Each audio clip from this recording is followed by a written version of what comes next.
Today I'm driving the 2023 Fortuner, and we're going to be talking about what's it like to drive and is it worth its price tag.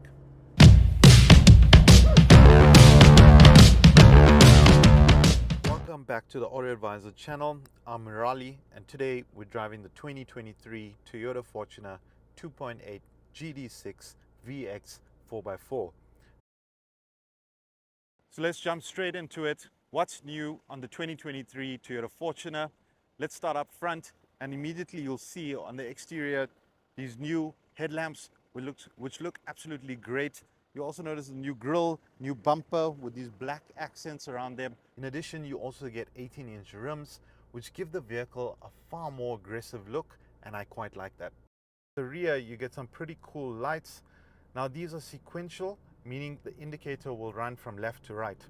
You also get a new rear bumper with these black trims. This color is graphite gray, and I think it looks absolutely fantastic, and I think it's going to be a popular choice. On the interior of the vehicle, you get a touchscreen infotainment system, Bluetooth, a JBL sound system, one USB Type A port in the front. You get 4 cup holders, a multifunction steering wheel, heated seats, Apple CarPlay, Android Auto, a review camera, dual climate control, and I mean the list goes on. Now these seats are really comfortable. They offer great support and really good around my waist and around my lower back. The only thing that you can actually notice that's new on the interior is this two-tone leather interior. Safe to say that this is still a pleasant space to spend your time. Now you've got plenty storage space around the cabin for keys and other items, plus a hidden cubby. Now under the bonnet, we've got the rock solid 2.8 liter turbo diesel engine, and it's mated to a 6-speed auto gearbox. This big SUV develops 150 kilowatts and 500 newton meters of torque. Now power was more than adequate, and I was easily able to overtake other vehicles with that additional torque.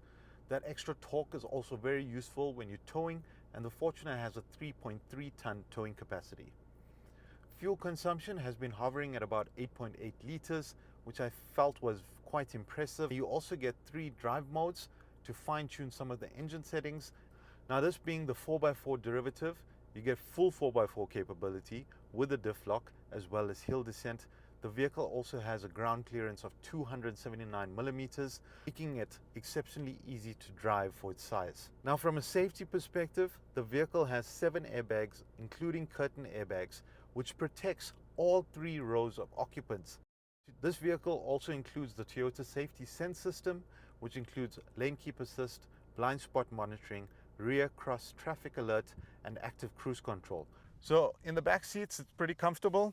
You've got 2 cup holders in your armrest. You also got 2 cup holders on either side of the door. You've got 2 of these pouches, as well as this little hook that folds open, which you can possibly use for packets or groceries. You've got 2 Type-C ports, and you've got a 100-watt charging point. However, it doesn't look like the charging point will accept the standard South African plug, so I'm not sure if there is some adapter for that.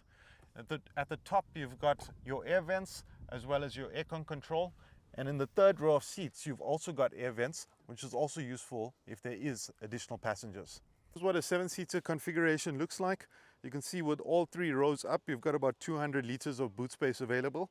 Now, if you wanted to drop your 3rd row, all you'd have to do is pull this catch, the seat drops down, and you hook it up with this little latch, and you can do the same here.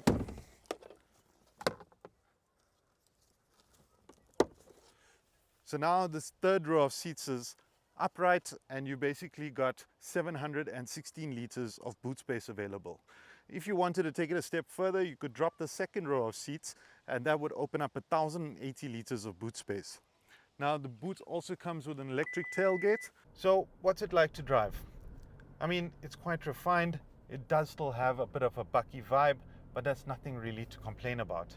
The drive is smooth, it's comfortable, it's spacious, and the gearbox is also well fitted here. Not noisy, nor does it feel very strained. As mentioned, you are quite high up, which means you have a good view, and it makes you feel much more in control in this large SUV. Our pricing is 943,000 Rand. This is the top of the range model, and it is Toyota's best-selling derivative. It is the VX 2.8 GD6, and this comes with a 90,000 kilometer service plan as well as a 3-year warranty.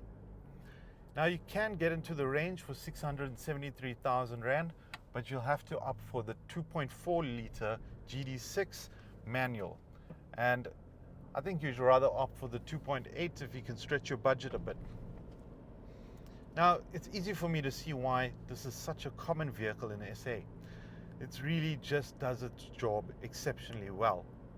It is well built, versatile, and very spacious. Of course, it's backed by Toyota's great resale value, reliability, and this Fortuner will probably do hundreds of thousands of kilometers without breaking a sweat.